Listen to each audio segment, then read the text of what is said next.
All right. Making a little headway. I got 3 installed, and I'm on my first cut. And learning curve, of course, I'm working the opposite. If it was optimal, I would much rather be turned around working this way, but I can't because of all this here. So when I get a chance, I'm going to turn the ladder around and be looking at it this way. So I'm kind of working backwards, but that's all right. We're making it work.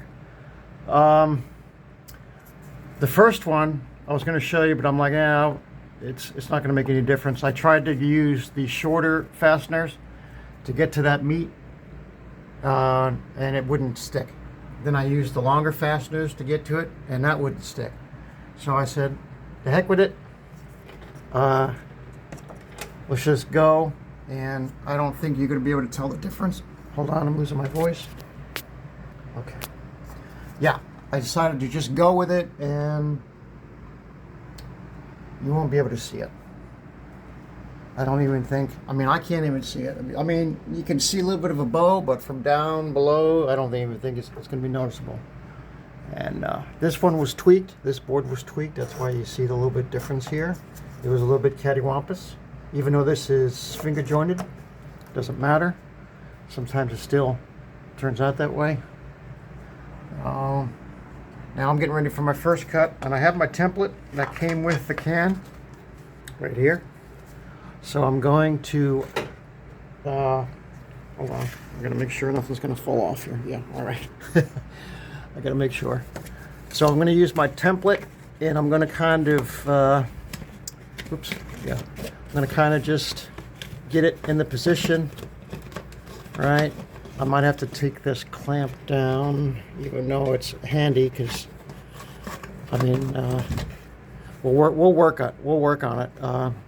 But once I get the, actually, you know what I really just need? I just need to maybe just put a pencil mark here and there, and then and take this down, and then match up where the circle wants to go. You know what I mean?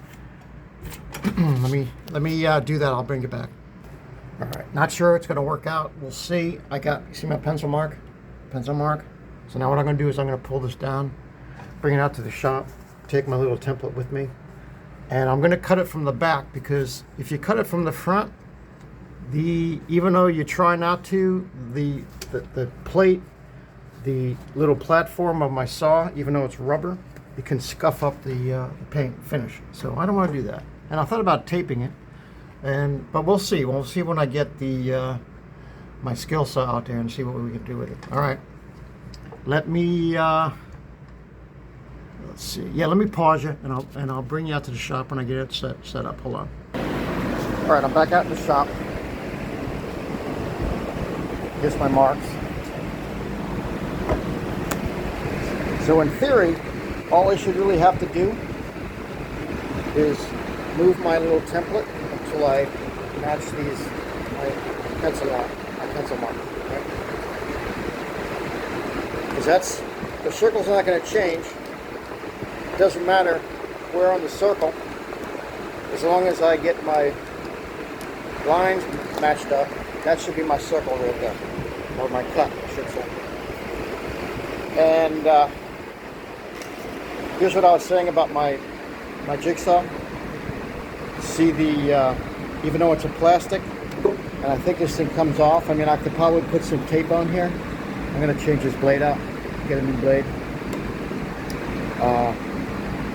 I'm going to cut it from the back, because the cut's going to be the same. It doesn't matter if it's on the front or the back. It's going to be the same cut. So it doesn't matter. And I'll put a little protective on. See, I put so much work into these. I don't want to damage them, right? I can already see some fingerprints and whatever, but I don't know. I know. Just trying to be. This is a finish, right? It's not going to be covered up with anything. This is all going to be finished. So meaning you're going to see all this. All finishes are things that you'll see. Floor covering, wall covering, paint, whatever, crown molding, they're all finished. All right, I'll leave you with this. and I'm going to keep going. So there's going to be more to come. Thanks for watching. Stay tuned.